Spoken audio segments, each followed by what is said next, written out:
Oi. Então a cabana no meio do mato, né? Eu não te irritei por acaso com aquela brincadeira da pergunta lá atrás, não, né? Você quer mesmo que eu vá bater numa porta de uma cabana no meio do nada? Ok, você que sabe. Vamos lá. Bom, eu caminhei em direção daquela trilha que levava à cabana. Eu tava morrendo de frio. A minha cidade é extremamente quente. 20 graus pra mim já é frio. E eu já tô colocando casaco.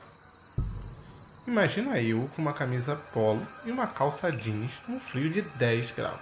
De certa forma, só de imaginar um lugar fechado, sem aquele vento gelado, quem sabe com uma lareira, já me dava mais coragem para seguir em frente. Ao me aproximar, eu vi melhor. Era uma cabana simples, dessas que a gente vê em filme. Essa especificamente me lembrou de um episódio de Chapolin. Acho que é do Pé Grande, mais ou menos. Eu não me lembro bem, mas eu acho que era isso.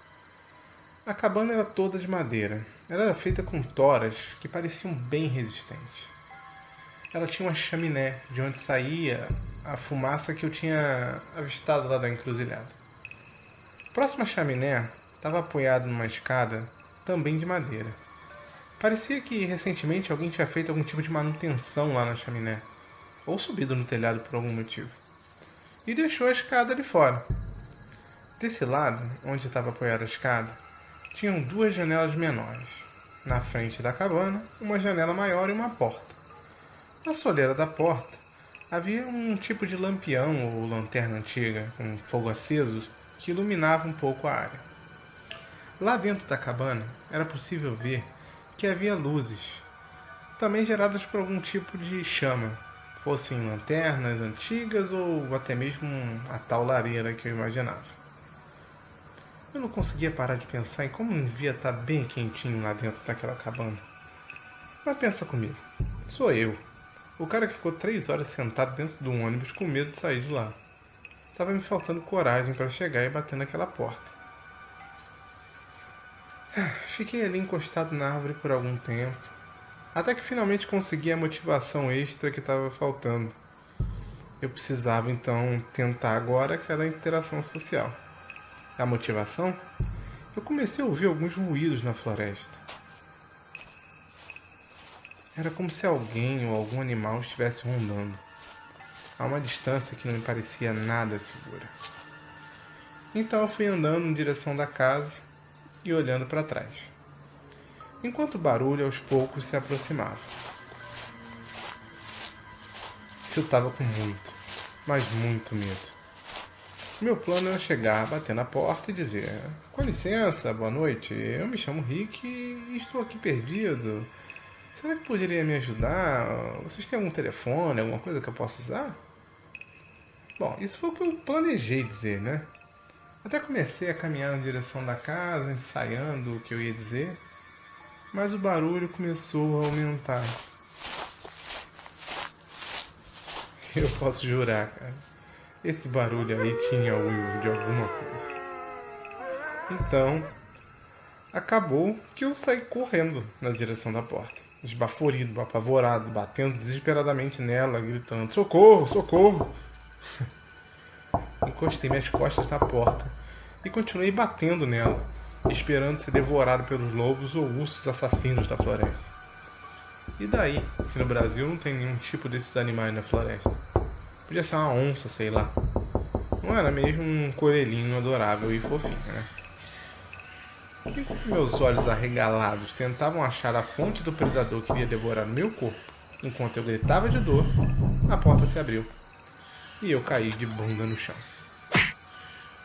Acho que fiz algum tipo de rolamento ninja, porque antes mesmo que eu percebesse como, eu já estava de pé, dentro da cabana. Ao meu lado estava um senhor. Ele aparentava ter uns 50, uns 60 anos no máximo. Esse senhor, ele era mais alto que eu, nitidamente bem mais forte que eu, e se vestia com umas roupas que pareciam ter sido feitas de forma artesanal. Ele estava me olhando com uma cara de quem estava vendo um filme, Perdão. Um filhote apavorado. Com um misto de pena e decepção, sabe? Aquele olhar assim de piedade. Ele me falou algo como: "O que está acontecendo com você?" Não foram exatamente essas palavras, mas era alguma coisa parecida. Eu consegui entender o que ele disse, mas ele falava como se fosse algum tipo de estrangeiro, espanhol, italiano, ou até mesmo um português com muito sotaque. Eu cheguei a começar a tentar explicar que eu estava sendo caçado por lobos selvagens, mas antes que eu terminasse as primeiras palavras, o senhor fechou a porta, apontou para uma cadeira e falou para que eu me acalmasse e sentasse. Eu me sentei. Enquanto isso, eu observava o lugar. Com toda certeza, esse senhor tinha escolhido se afastar de toda a civilização. Não tinha nada de eletrônico no lugar. Os poucos móveis eram rústicos, tapetes de pele, utensílios de madeira, não tinha nada de plástico, não tinha rádio, nem TV.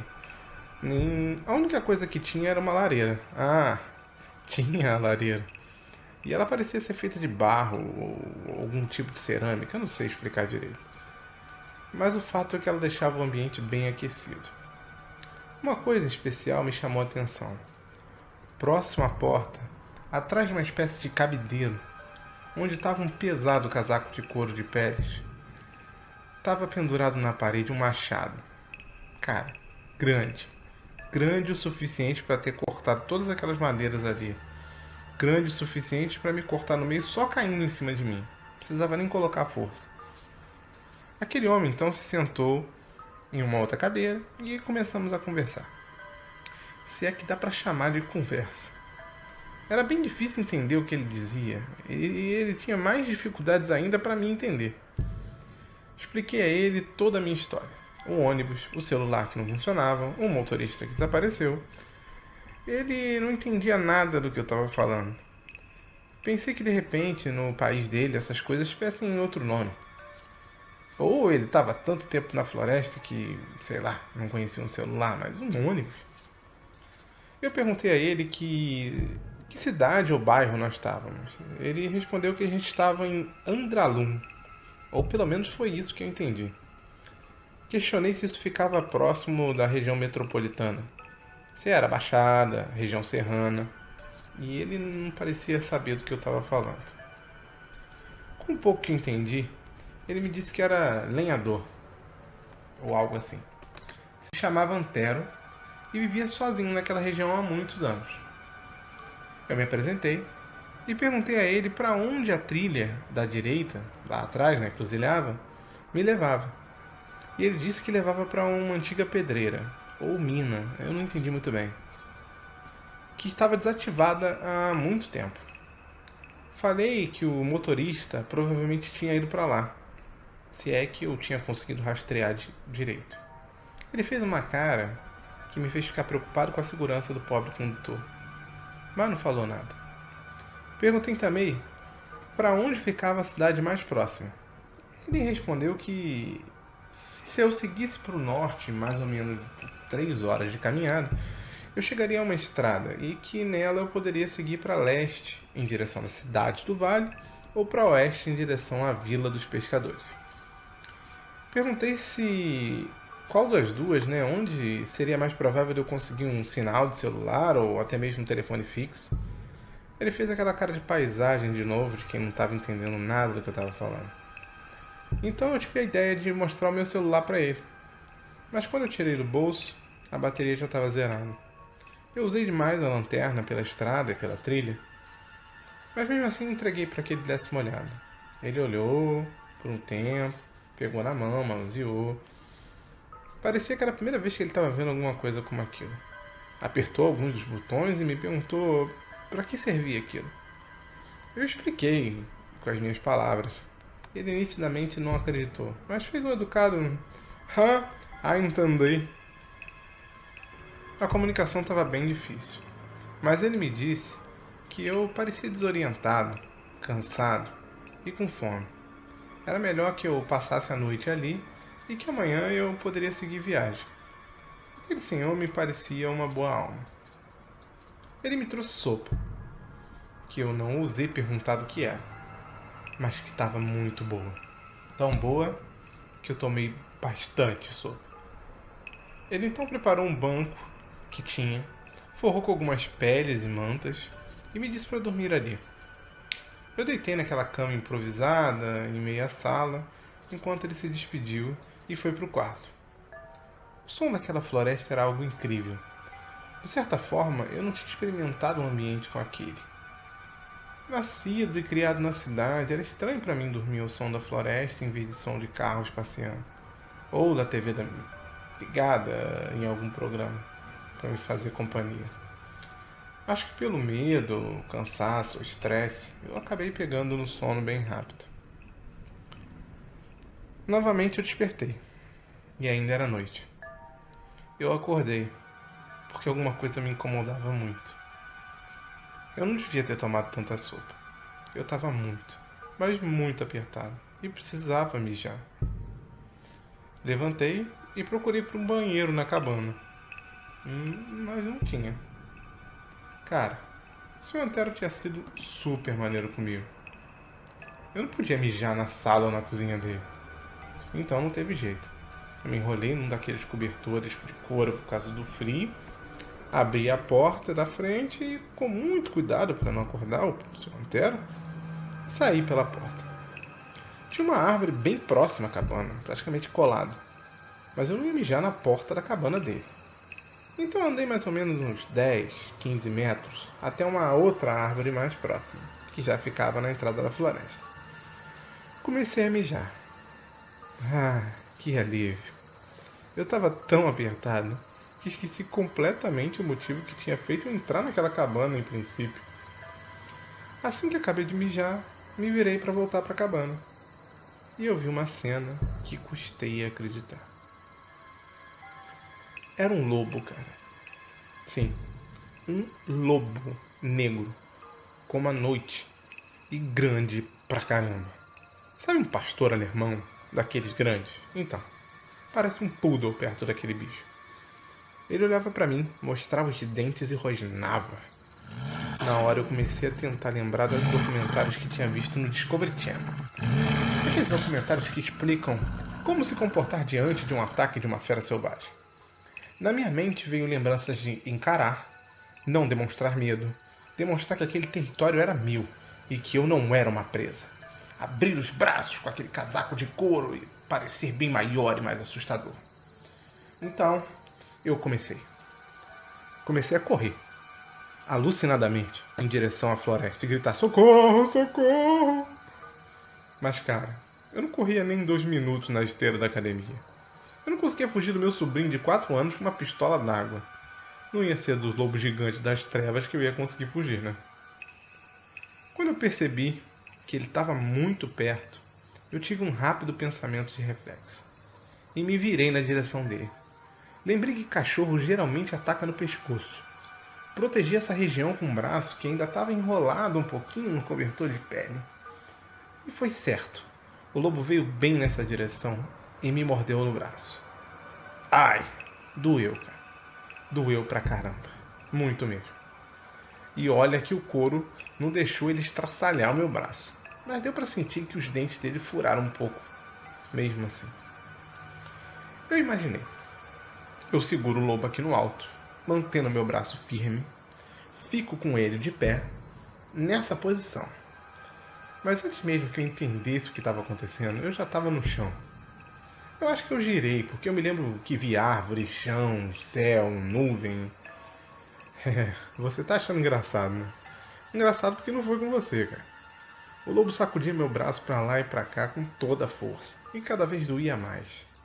Mas eu, demonstrando a minha força, gritava mais forte ainda. Ai, ai, ai, ai. Então eu comecei a pensar: cara, eu vou morrer numa floresta, devorado por um lobo. Eu, que sobrevivi a 4 assaltos, tive vários conhecidos mortos a tiro. Vou morrer em algum tipo de reserva ambiental por um lobo gigante. Ainda pensando nisso, quando eu ouvi um barulho de uma pancada, deu pra sentir o corpo do lobo todo sacudir de uma forma estranha. Quando eu percebi o que era, eu vi o Antero. Ele tinha cortado o lobo no meio com um machado. Com um golpe só. Com um golpe só. O Antero me deu a mão, me ajudou a levantar e perguntou o que eu tinha ido fazer aquela hora na floresta. Eu, meio sem graça, expliquei que tinha ido mijar. Muita sopa, né? Fiquei com vontade de mijar e fiquei sem graça de acordar ele para perguntar onde era o banheiro. Bom, para minha sorte, eu mijei antes do ataque, o que diminuiu um pouquinho a minha vergonha, né? Porque seria bem pior se eu tivesse, além de sido atacado, me mijado todo. Então, antes de entrar na cabana novamente, ele foi comigo até a porta dos fundos. E uns 3 metros dali, numa clareira bem protegida, me mostrou que tinha uma casinha. Um lugar bem mais seguro e com tranca, onde eu poderia ter feito minhas necessidades. Para resumir, eu quase morri por uma mijada no lugar errado. Lá dentro ele ferveu água e, depois de esfriar, obviamente, limpou meus ferimentos com ela. Tirou uns panos limpos para enfaixar e disse com um certo humor, se é que pode dizer que aquele senhor tinha algum humor, que eu ia sobreviver. Me lembro de comentar com ele que ainda bem que a minha vacina para raiva estava em dia. Ele sorriu novamente, fez aquela cara de paisagem e eu tive a certeza que ele não sabia do que eu estava falando. Cara, o Antero era o senhor natureba anti-civilização mais gente boa que eu já tinha conhecido na vida. Enfim, voltei a deitar e finalmente consegui dormir, apesar dessa vez com um pouco de dificuldade. Era muita adrenalina para uma pessoa só. No dia seguinte, acordei com um som de pancada. Levemente, levantei, despertei e vi que o Antero estava lá fora, cortando lenha, bem próximo à cabana. Também notei que finalmente o sol tinha aparecido, mas ainda continuava frio. Fui até lá, dei bom dia, conversamos um pouco, ainda com aquela dificuldade, mas parecia que a gente começava a se entender melhor. Ele me trouxe algumas sementes, parecem umas castanhas, que comemos como café da manhã. Tomamos um chá e ele perguntou se eu já tinha decidido para onde iria agora. Se eu ia para o norte, em direção à estrada, para algumas das cidades, ou se eu ia atrás do senhor motorista, como ele disse. Eu ri um pouco, tentei explicar que motorista não era o nome, mas ele não deu muita bola. Ou deu, sei lá, não entendi bem. Mas eu peguei minha mochila e ele me deu algumas castanhas a mais para a viagem, me deu um dos seus casacos, porque disse que certamente eu teria que passar a noite fora em algum momento, porque não ia ser toda noite que eu ia conseguir um abrigo. Ele não queria que eu morresse congelado. Parece que ele percebeu que eu era meio frágil para o frio. Me deu também um tipo de lança. Era um bastão de madeira bem reto com a ponta afiada, talhada com algum tipo de lâmina. A ponta não tinha uma lâmina, mas foi, enfim, afiada. Parecia um lapisão bem afiado, só que bem resistente. Uma bolsinha e umas raízes ressecadas. Essa bolsinha com as raízes ressecadas. Ele me disse que isso era acônito. E que acônito era um veneno muito eficaz contra lobos. Que à noite eu passasse na ponta e se eu tivesse algum encontro com um lobo, poderia me dar mais algumas chances. Mas que eu tomasse muito cuidado, um punhado daquele veneno podia me matar. Agradeci a ele por toda a ajuda e nos despedimos. Eu esperava voltar a ver aquele simpático senhor que me lembrava bem o meu avô. Chegou a hora de você voltar a me ajudar. Se você acha que eu deveria ir para a pedreira para tentar achar o motorista, vá para a gravação A Pedreira. Se você acha que eu deveria ir em frente para a Vila dos Pescadores, vá para a gravação A Vila dos Pescadores. Se você acha que eu deveria ir para a Cidade do Vale, vá para o áudio A Cidade do Vale. Nos vemos na próxima, colega.